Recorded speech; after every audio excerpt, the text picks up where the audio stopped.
Greetings, fellow humans, and welcome to the Renaissance Yorkshireman podcast.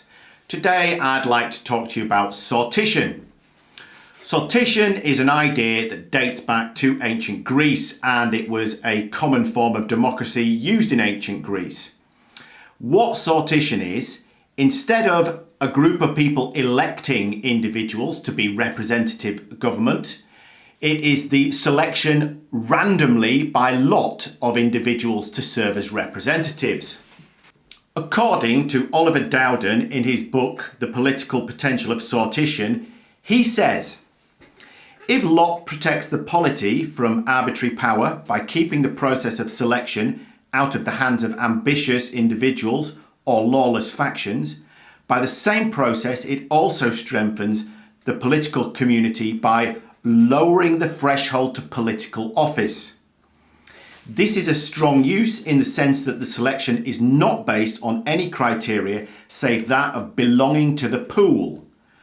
No party can dominate the proceedings through their strength or influence, and no appointment can be based on discrimination, prejudgment, favouritism, friendship, enmity, or any other form of personal dependence. This creates a low threshold to political participation and encourages a sense of equality between those taking part in government and those who are in the pool. If we select people randomly by lot, we're going to have a very broad range of people representing us as part of government. As things stand at the moment, the type of people who often end up in government have quite a narrow range of backgrounds. They're normally from wealthy backgrounds. They normally go to particular schools. In the case of the United Kingdom, Eton is very overrepresented. Whereas, if we have the random selection of people by lot, we will have a broad range of backgrounds. We'll have some people from poor backgrounds, we'll have some people from lower middle class backgrounds, upper middle class backgrounds, etc., etc., etc.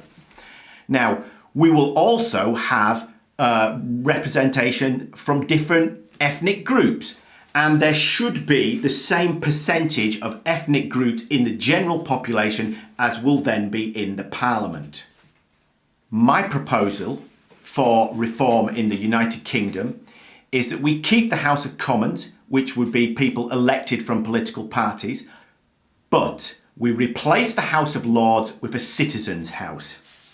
Now, as it stands at the moment, there are currently 794 members of the House of Lords, and there are currently 68 million people in the UK.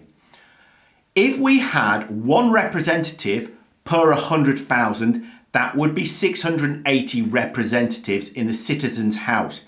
Now, I propose that we keep the 10% of Lords who have the highest attendance record for the last perhaps 2 or 3 years. So we would keep about 80 of the Lords and they would join the 680 citizens, so that there would then be approximately 760 people in what was the House of Lords but is now the Citizens' House. So it would be slightly smaller than the House of Lords currently is at the moment. Why keep anyone from the House of Lords? Some of them have a great deal of experience which would be useful to the citizens coming into the Citizens' House. These citizens that come in to form the Citizens' House, House of Citizens, whatever you want to call it, would not just be thrown into the fray with no training. They would be given a certain amount of training, but also ongoing, they would have access to experts in the field of things that they're going to vote on. So let's say, for the sake of argument, that we vote on whether Britain was to, say, get rid of its nuclear weapons or not. If this proposal passed through the House of Commons and the Citizens' House, it would then become law. The citizens of the Citizens' House probably wouldn't have specialist knowledge of how much it costs to create nuclear weapons, the facilities where they're kept, how much it costs every year to maintain them, etc., etc., etc. So they should have access to experts in the field who can give them this information. Then they can debate it in smaller or larger groups and then they can vote on it. It's a fairly simple system, and one of the findings of game theory and a lot of psychological research is that humans prefer simplicity over complexity. One of the arguments against sortition is that we wouldn't select a doctor or a surgeon or an airplane pilot by lot, so why would we select a politician by lot? Brett Hennig of the Sortition Foundation gives an answer against this, so I'd like to read what he says. We would not choose a pilot or surgeon by random selection, so the common analogy goes. So why choose our legislators this way? As Dahl points out, however, this analogy is based on fallacious ideas of the linkages between expert knowledge, competence, and the role of government. Government and its officials, especially the police and the military, are the only institutions lawfully allowed to use force to compel coercion of their decisions. When people defer to experts to fly planes or perform surgery, they have the option to accept or reject their advice and cannot be forced to submit to the expert's decision, up to the point where we get on the plane or are administered an anaesthetic.